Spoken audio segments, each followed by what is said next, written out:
Sir నమస్కారం sir. నమస్తే అండి. సార్ నా అన్వేష్య ప్రపంచ యాత్రికుడిగా అందరికి కూడా పరిచయస్తుడే అతను.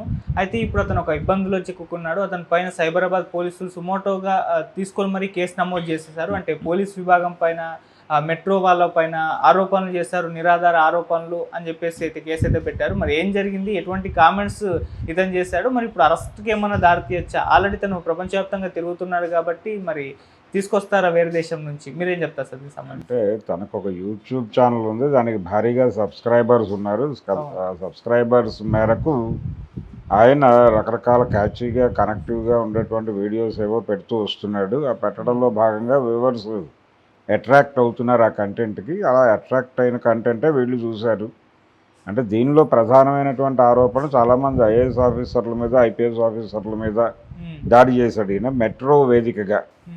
అంటే మెట్రోలో కొన్ని బెట్టింగ్ యాప్స్ తాలూకా ప్రమోషనల్ యాక్టివిటీస్ నడిచినాయి. అంటే దానిలో కూడా అడ్వర్టైజ్మెంట్స్ వేస్తారు కదా, విజయ డయాగ్నోస్టిక్స్ ఇలాంటివి కనిపిస్తూ ఉంటాయి. వాటిలో భాగంగానే కొన్ని అంటే 300 కోట్ల రూపాయలు చేతులు మారాయి బెట్టింగ్ యాప్స్ నుంచి ఈ ఆఫీసర్లకే అనేది ఆయన ప్రధానమైన ఆరోపణ. పోలీస్ ఆఫీసర్ జితేంద్ర గారు ఉన్నారు, అలాగే మెట్రో ఎండి రెడ్డి గారి మీద, అలాగే ఐఏఎస్ ఆఫీసర్లు దానకిషోర్, శాంతికుమారి వీళ్ళ పేర్లు ఉన్నాయి. వీళ్ళందరూ కలిసి చేసినటువంటి ఒక స్కామ్ అనేది కాదు కానీ అందులో బెట్టింగ్ యాప్స్ ప్రమోట్ చేయడం ద్వారా 300 కోట్ల రూపాయలు చేతులు మారాయి. అందులో ఎంత మెట్రోకి వెళ్ళింది, ఎంత వీళ్ళు తినేశారు అనేటువంటి డేటా ఆయన ఇవ్వలేదు, కానీ మొత్తానికి ఇది 300 కోట్లు అనే మాట మాత్రం వాడాడు ఆయన. ఈ ఆరోపణలకి ఆధారాలు ఏమిటి అని పోలీసు వారు అడుగుతున్నారు. ఇప్పుడు మీరు మాట్లాడేసారి బాగానే ఉంది, ఇందులో ఐపీఎస్ ఆఫీసర్లు ఉన్నారు, ఐఏఎస్ ఆఫీసర్లు ఉన్నారు, వీళ్ళందరి మీద మీరు బ్లేమ్ వేసేసారు, బాగానే ఉంది.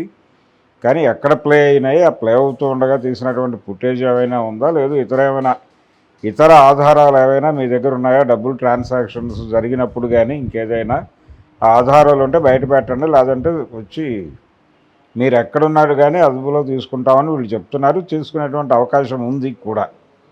అంటే ఆయన ఎక్కడున్నా కానీ ఆ ఏరియాతో లింక్ అయ్యి వీళ్ళు కస్టడీలోకి తీసుకోవడానికి ఛాన్స్ ఉంది. అక్కడి నుంచి ట్రాన్సిట్ ఒప్పందాలు దాదాపు ప్రపంచంలో చాలా దేశాలతో భారతదేశానికి ఉన్నాయి కాబట్టి అక్కడ అరెస్ట్ చేసి ఇక్కడికి పంప్ చేసేస్తారు, వచ్చేస్తాడు ఆయన. పెద్ద విశేషం ఏం కాదు ఇది. ఆయన ఎక్కడుంటే అక్కడి నుంచి ఇక్కడికి డెలివరీ తీసుకోవటం అనేది కొంచెం ప్రయత్నం చేస్తే అయిపోయే పనే కాబట్టి ఆయన్ని హైదరాబాద్ తీసుకొచ్చేసి ఇక్కడ కూర్చోబెట్టి అడగచ్చు.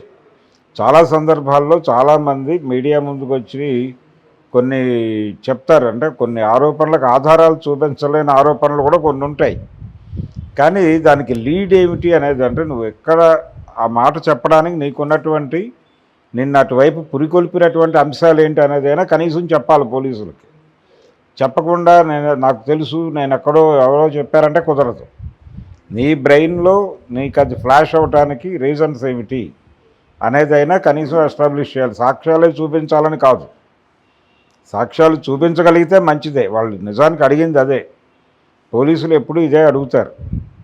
అంటే ఇలాంటి సందర్భం ఒకసారి అంటే వైఎస్ రాజశేఖర రెడ్డి గారు ముఖ్యమంత్రిగా ఉండగా నేను కూడా ఎదుర్కొన్నాను. అంటే గ్రీన్ టైగర్స్ పేరుతో మావోయిస్టులు సానుభూతి పరుల మీద నల్లమల ఏరియాలో దాడులు జరుగుతున్న సందర్భం అది.